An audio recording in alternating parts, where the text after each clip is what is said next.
Y esta noche vamos a meditar aunque no necesariamente en la vida de este personaje, sin embargo, cuando usted lee este libro, hay tanto, pero tanto que aprender. Y la Biblia habla del justo Job. Y cuando habla del justo Job es porque Job no se metió en problemas. Job fue puesto a prueba y siempre es importante recalcar que Dios no necesita probarnos, puesto que Él nos conoce perfectamente. Y si Dios no necesita probarnos, ¿para qué nos hace pasar por pruebas?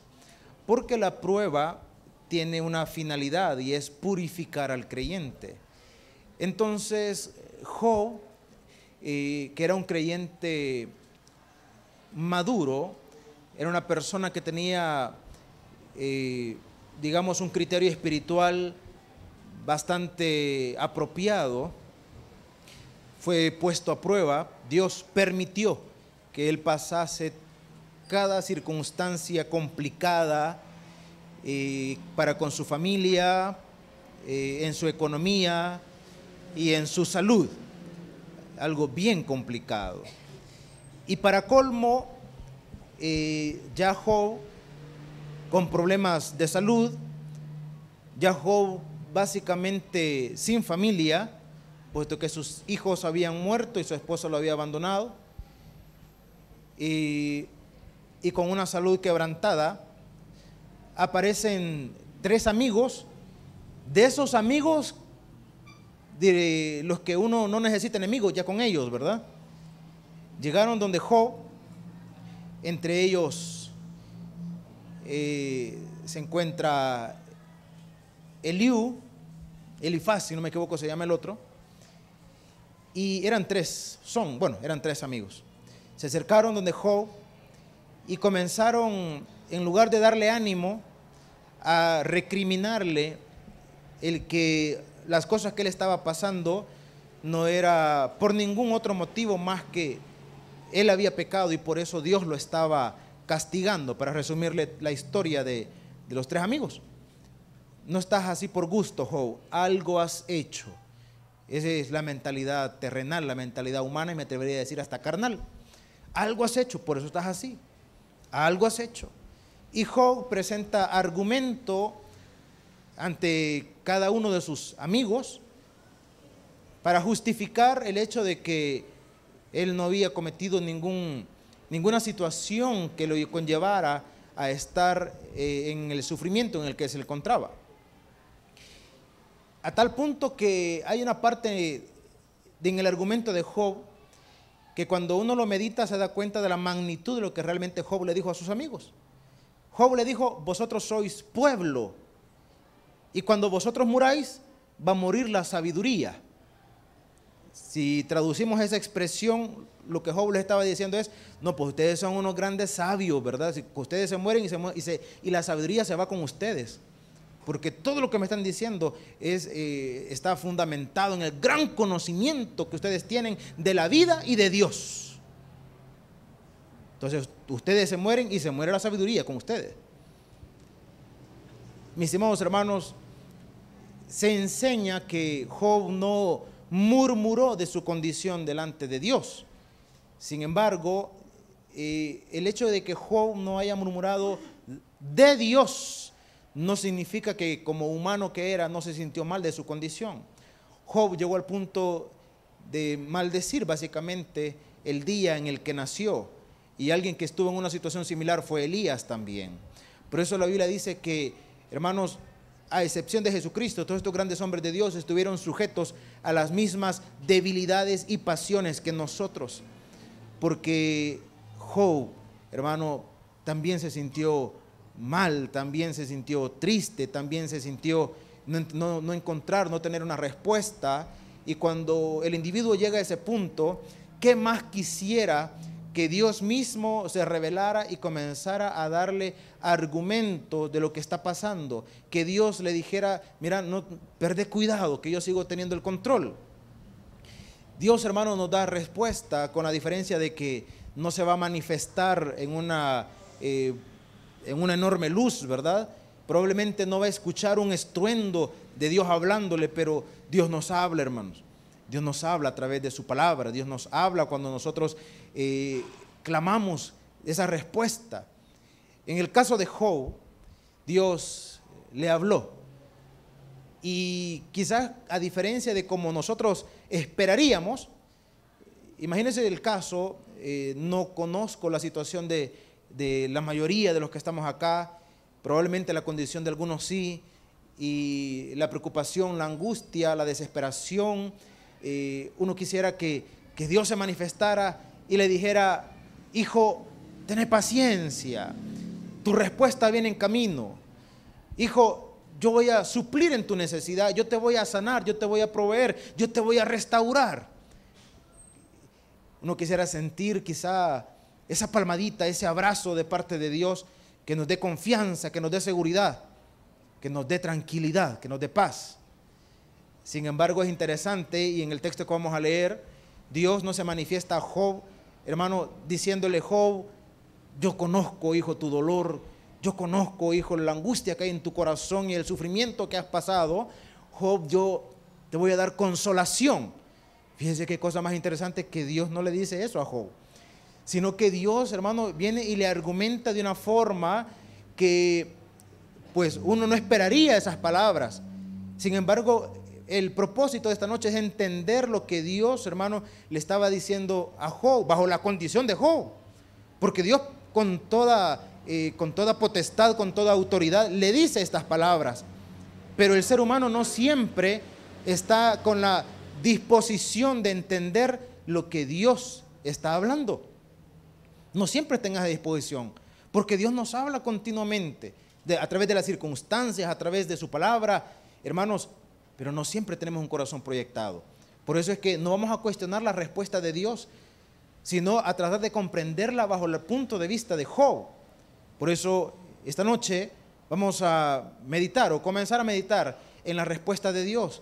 ¿Para quién? Para Job, pero también para nosotros. Abra su Biblia, por favor, en Job capítulo 38, y leemos 3 versículos para poder iniciar con la meditación de este texto, de esta porción de la palabra de nuestro Dios. Job capítulo 38, versículo del 1 al 3. Usted lee el 1, yo leo el 2 y juntos el versículo 3.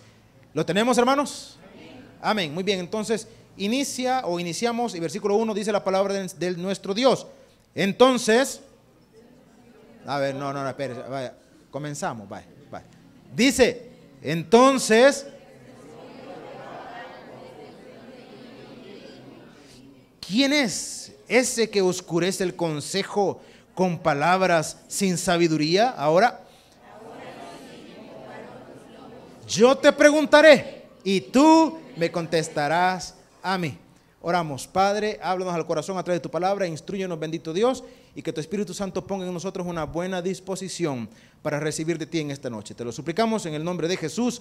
Amén y amén. Podemos tomar nuestros asientos, mis estimados hermanos. Para ubicarle rápidamente en el contexto, hasta el capítulo 38 Dios no había intervenido en los argumentos de Job. Dios no había intervenido en la conversación que Job había tenido con sus amigos. Job ya había expresado su tristeza, su dolor, había argumentado delante de Dios, estaba tratando de justificar su condición delante de Dios. Uno de los amigos de Job incluso, y los eruditos le ponen aquí un título muy interesante, hasta cierto punto abusivo, diría yo, porque dice: Eliú justifica el derecho de contestar a Job. Y también hay otro título por acá que dice, hermanos, que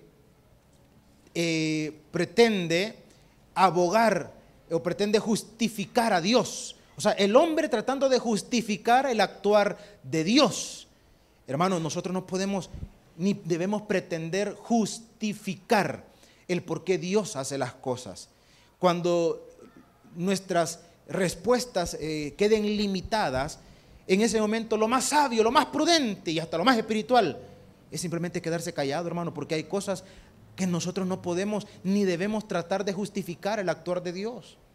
Cuando Dios permite ciertas circunstancias difíciles, tristes, y de repente nosotros queriendo decir, mire, Dios lo permitió por esto, por esto, por esto. En una oportunidad, no sé si era una madre o estaba la pareja allí, había perdido un hijo, y alguien de forma inapropiada, diría yo, tratando de dar aliento a la pareja, a los padres por la pérdida de la criatura, porque era un niño apenas, trató de justificar lo que había sucedido. Le dijo, mire, quizás Dios se lo llevó porque de grande a saber qué iba a hacer. Quizás de grande se iba a perder y por eso Dios prefirió llevárselo pequeñito. Hermano, esas cosas, cuando uno no tiene palabras, simplemente mejor quedarse callado. Mejor quedarse callado, porque Dios no necesita que nosotros, hermano, justifiquemos su actuar. Dios no lo necesita. Él es Dios. Él tiene toda autoridad y toda potestad. Entonces, hasta el capítulo 38, Dios no había intervenido. Dios no había dado ninguna palabra. Sin embargo, en el 38, Dios, hermano, entra en escena y le decía lo que, al menos humanamente, yo hubiese esperado, es que Dios llegara con palabras de ternura, de amor, de consuelo para Job. Sin embargo, dice la Escritura, versículo 1, entonces respondió Jehová a Job desde un torbellino. Mire, y desde aquí ya entramos en una situación curiosa, llamémosle así. Curiosa. Cuando habla de un torbellino, lógicamente no está hablando de una condición apacible, ¿verdad? No está hablando de una condición apacible. Bonito hubiese sido que dijera, y Dios le habló en una brisa suave. Y dependiendo si era frío o calor, si era frío, y Dios le habló en una brisa, ¿verdad?, calientita. Si era calor, que Dios le habló a través de una brisa fresca, que inundó su ser y le dio frescura a su corazón. Bonito hubiera sido así, ¿verdad? Pero no, angustiado y preocupado. Y dice, y Dios le habló a través de un torbellino. O sea, queriendo encontrar paz, queriendo encontrar tranquilidad.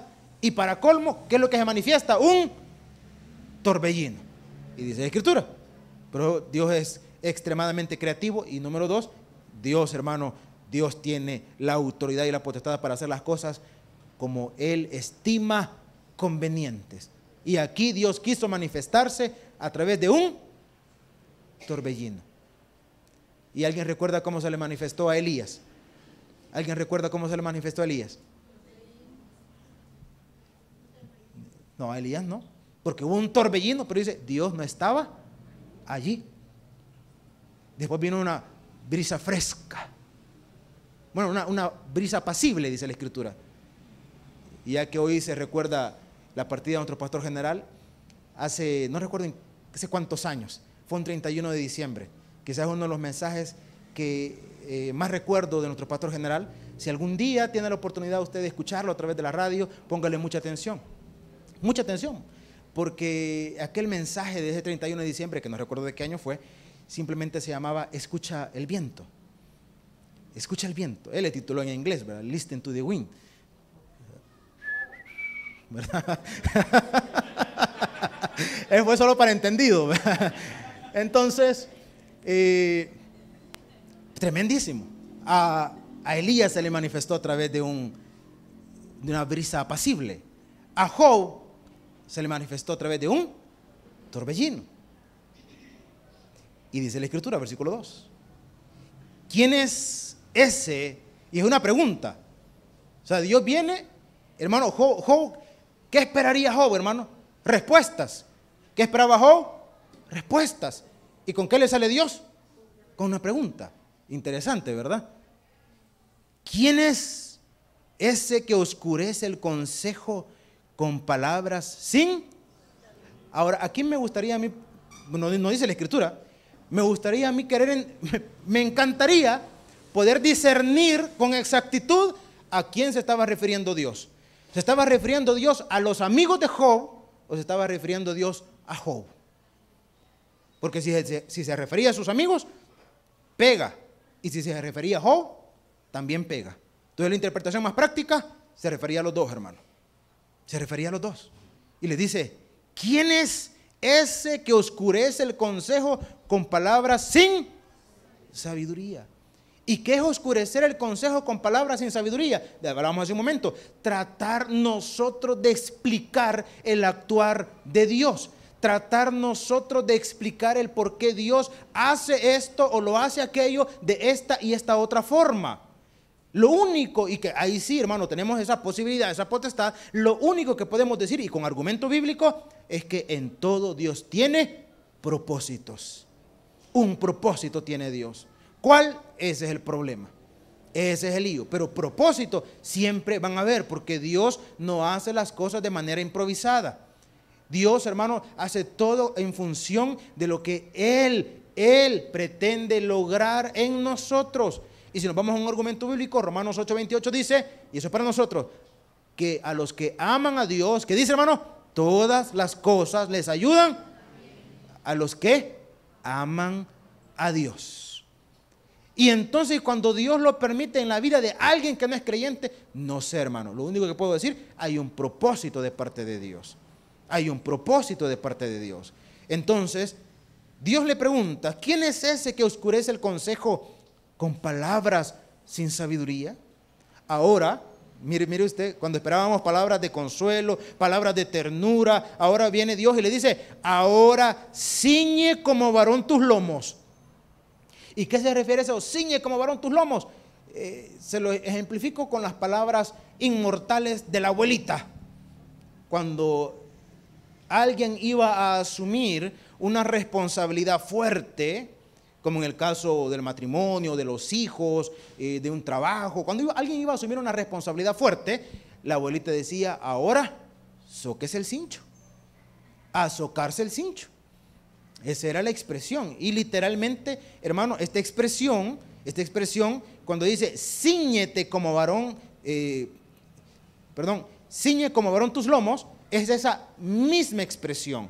En primer lugar, porque para nosotros, en nuestra cultura, en nuestro contexto, para nosotros, ¿cuál es el lomo, hermano?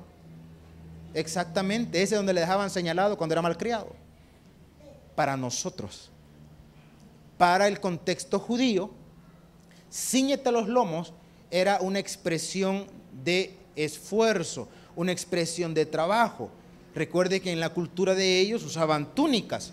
Entonces, cuando alguien iba a ir a trabajar, generalmente en labores, llamémosle pesadas, como labores del campo, o en el jornal, llamémosle así, lo que las personas hacían eran, se enrollaban la túnica, se enrollaban la túnica y el cinto, que era parte de la vestimenta típica, servía para sostenerse lo que sobraba de la túnica, como quien dijera la falda, ¿verdad? Para sostenerse. Entonces se lo socava. Eso significaba estaba en una condición de esfuerzo, de trabajo duro. Entonces cuando Dios le dice, ahora cíñete, o ahora ciñe como varón tus lomos, está diciendo, ahora sea hombrecito, ¿verdad? Ahora sea hombrecito. Ahora póngase en una condición de esfuerzo. Palabras más comprensibles para nosotros, no chille, no chille, no chille. Pero es que mire que usted no sabe, no chille. Si usted comprendiera, no chille. Pero es que me duele, no chille. La única condición en donde yo no estoy de acuerdo que digamos no chille es cuando usted le pega a sus hijos. Ahí sí, déjelos que llore. Porque va a pegarle y decirle, no llore. No, para eso le pegó, ¿verdad? Entonces, aquí Dios le dice literalmente eso. Ahora ciñe tus lomos, ahora ciñe como varón tus lomos. Mire qué interesante. Yo te preguntaré. ¿Y qué dice? Y tú me contestarás. Ahora, después de haber escuchado todo el argumento de tus amigos, después de haberte lamentado de tu condición, haberte lamentado de tu misma vida, ahora cuando creías que Dios te había dejado, le dice Dios, ahora cuando creías que yo no estaba allí, que tu vida se había escapado de mi control, ahora ciñe como varón tus lomos, yo hablaré y tú me vas a dar respuesta.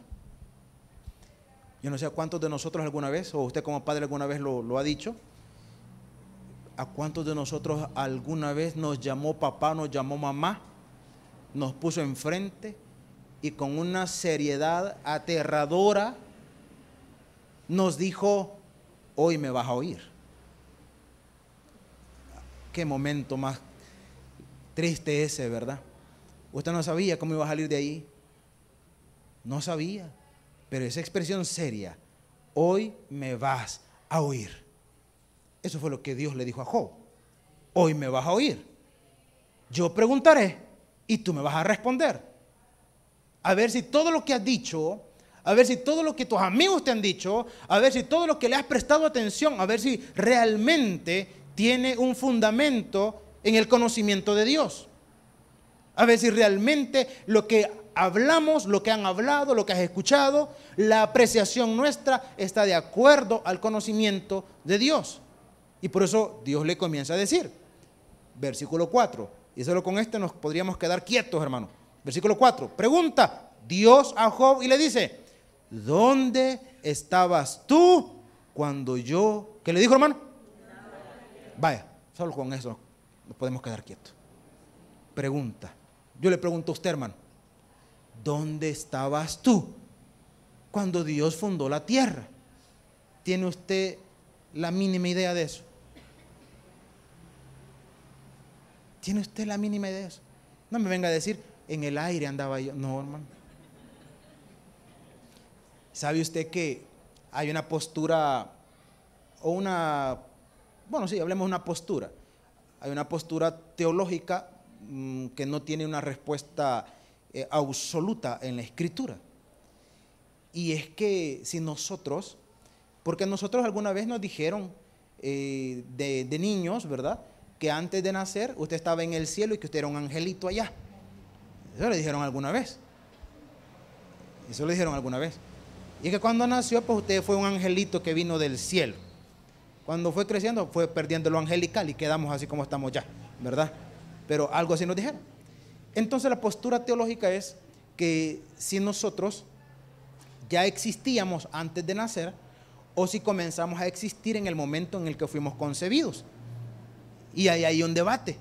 Algunos sostienen que nosotros comenzamos a existir a partir de que fuimos concebidos, a partir de allí Dios, hermano, pues digamos nos creó. Algunos otros dicen, no, ya existíamos y no hay un argumento bíblico ni para lo uno ni para lo otro. Quizás el único argumento bíblico es que el único eterno es Jesucristo, es Dios, hermano. De ahí para allá no hay, digamos, no hay nadie que sea eterno. Fuimos creados. Entonces, quizás un poquito más, algunos sostienen, ¿verdad?, que a partir de la concepción, ahí fuimos creados. Entonces, cuando Dios le pregunta a Job, le dice, ¿dónde estabas tú cuando yo fundaba la tierra? Le estaba diciendo, Job, si yo fui capaz de fundar la tierra, de establecer el universo y poner todo en un perfecto control, ¿acaso crees que tu vida se ha escapado de mis manos? ¿Acaso crees que se me ha olvidado tu condición? Hay una palabra en el libro de Génesis referente a Noé. Y es interesante la palabra porque cuando cuando vino el diluvio, ¿verdad? Y Noé anduvo casi un año flotando, porque no anduvo navegando, sino flotando sobre las aguas. Dice la palabra, y se acordó Dios de Noé.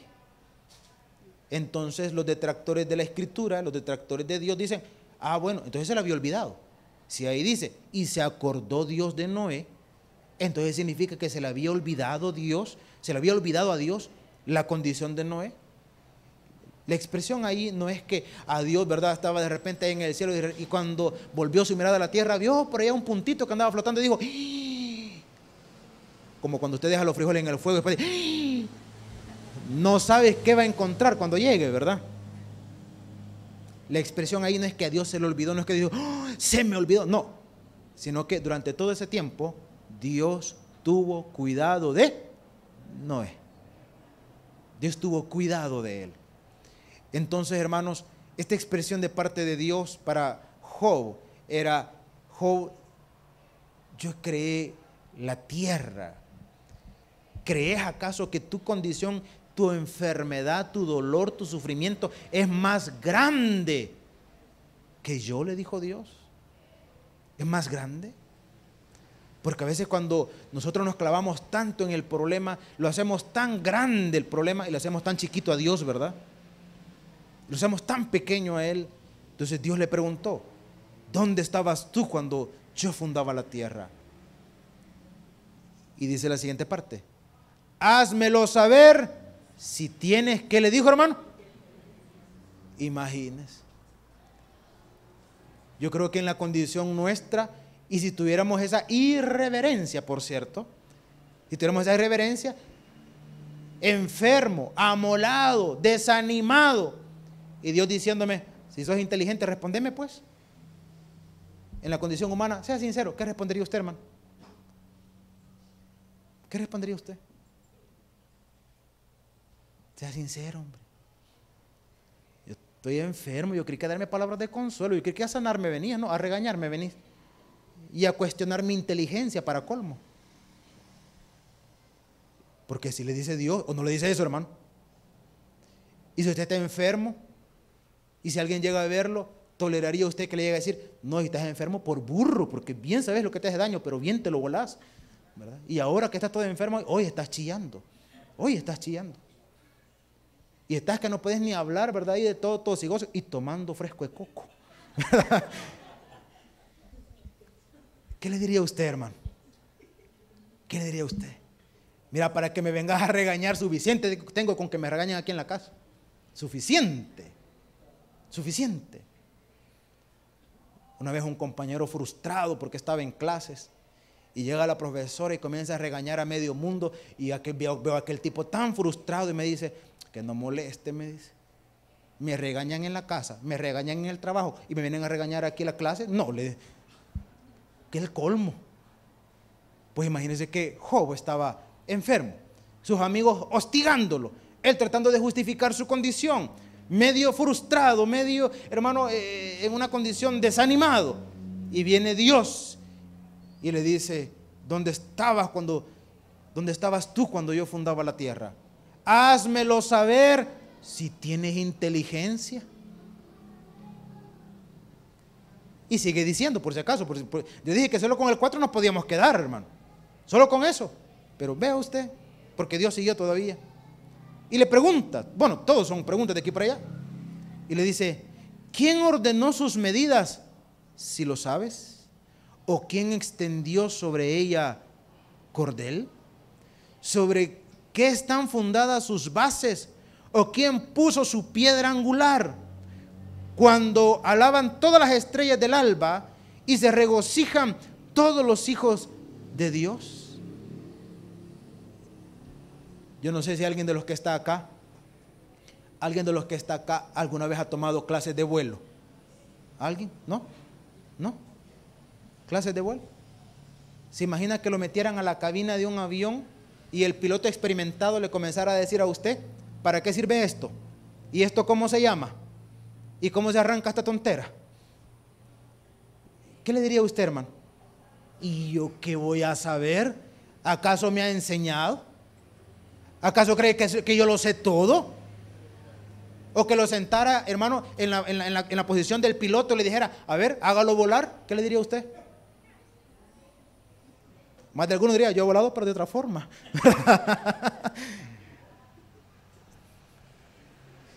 Hermanos, pues sabe que Dios, lo que le estaba diciendo a Job, era algo similar. Era algo similar. ¿Sobre qué está fundada la tierra, Job? ¿Cuál cree que era la respuesta de Job? Señor, ¿y yo qué voy a saber? ¿Y yo qué voy a saber? Job, ¿cómo hice para que las aguas mantuvieran su límite y no se salieran de donde yo las dejé? ¿Cuál es la respuesta de Job? ¿Quién sabe, Señor? Fuera astrofísico, tal vez te pudiera responder, pero nada, nada.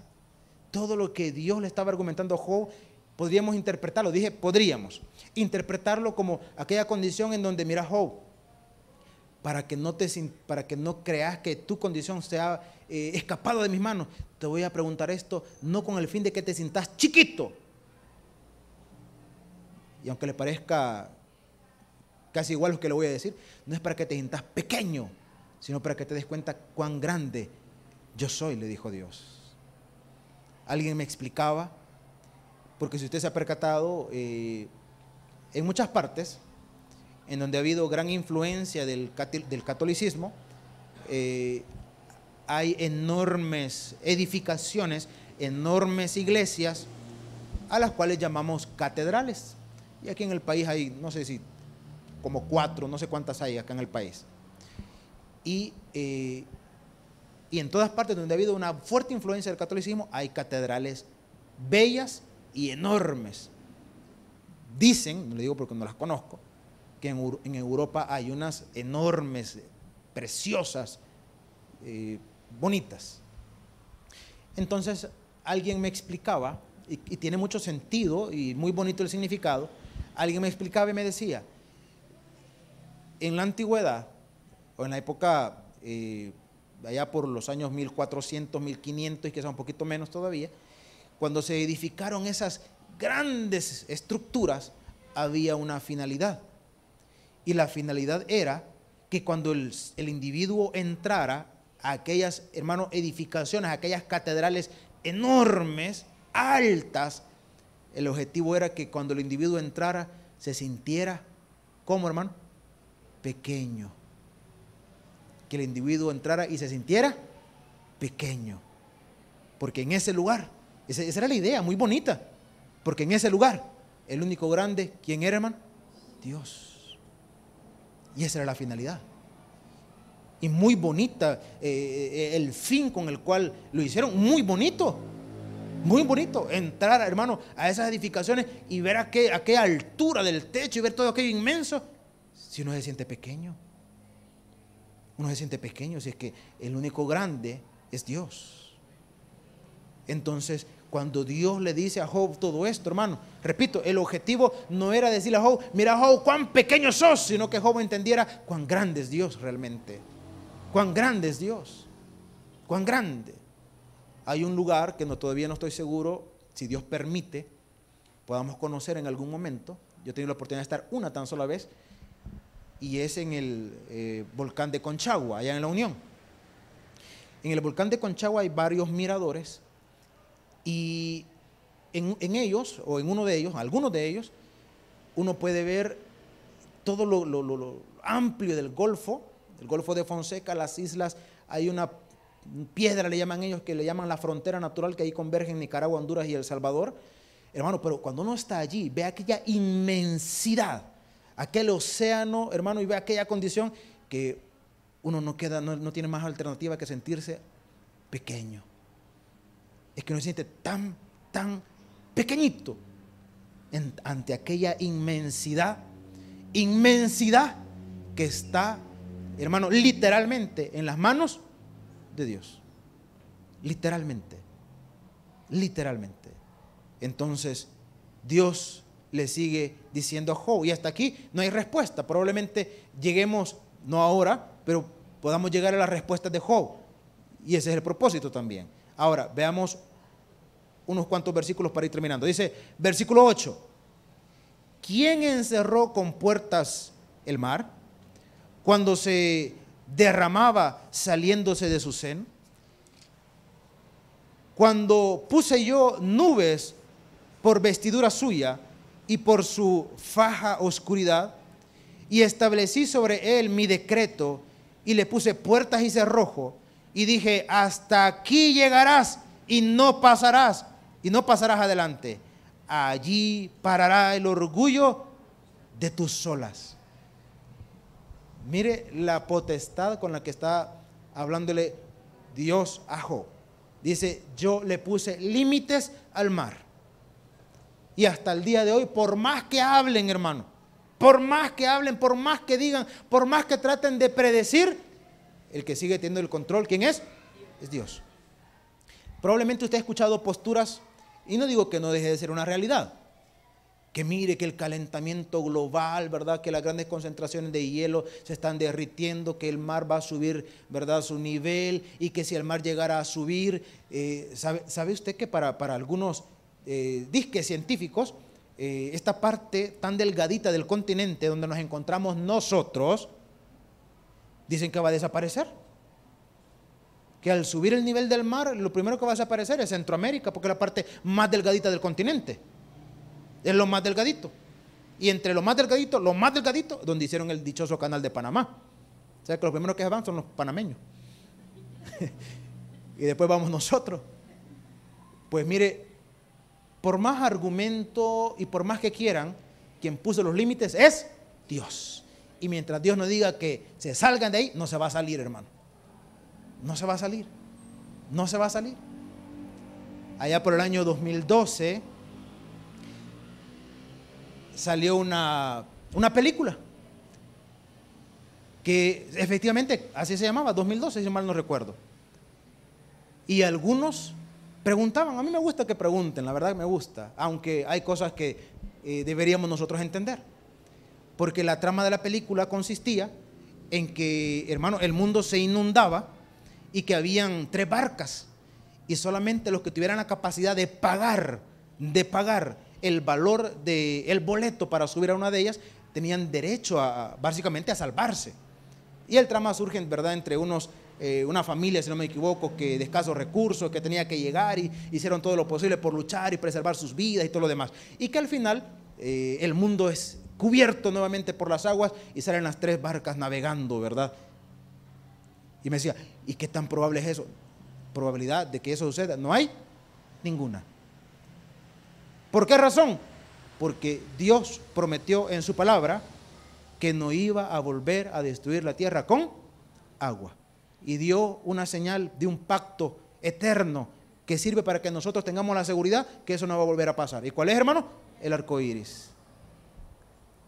Fue la señal del pacto que Dios hizo con Noé. Se llama el pacto noémico.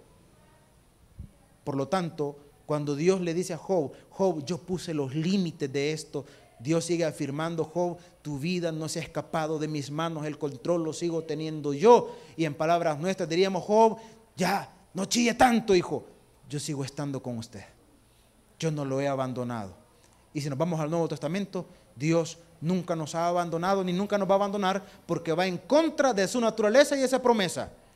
¿Y cuál es su promesa? He aquí, yo estoy con vosotros todos los días. ¿Hasta cuándo, hermano? Hasta el fin del mundo. Por lo tanto, mantenga viva su esperanza, hermano, que su condición, su causa, siga estando vigente delante de Dios. Den un aplauso, Señor. En esta noche vamos a orar. Gloria a nuestro Dios. Padre y buen Señor, esta noche te damos gracias por